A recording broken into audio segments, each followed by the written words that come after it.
पाकिस्तान से हज ऑपरेशन का आगाज। निजी एयरलाइन की पहली हज परवाज ने 214 आजमीन को लेकर लाहौर एयरपोर्ट से उड़ान भरी। सूबाई वजीर सईदुल हसन गिलानी ने आजमीन को रुखसत किया। इस्लामाबाद से पहली हज परवाज रवानगी के लिए तैयार। 350 आजमीन कुछ ही देर बाद रवाना होंगे। वफाकी वजीर बराए मजहबी उमूर ने रोड टू मक्का काउंटर का इफ्तिताह किया।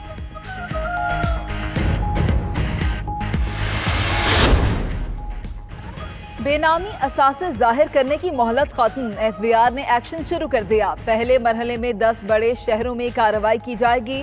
83 बेनामी जायदादों का सुराग लगा लिया गया। रावलपिंडी में नून लीगी सेनेटर चौधरी तनवीर की 6000 किनाल अराजी मुंजमद।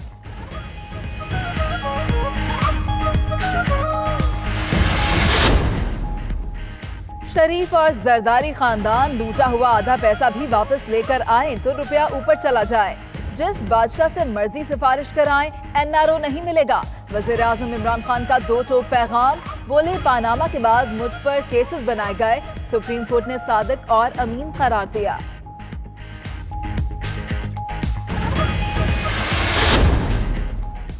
तरबेला डैम में मुसाफिरों से भरी कश्ती उलटने का वाकया। रात को रोका गया ऑपरेशन दोबारा शुरू कर दिया गया।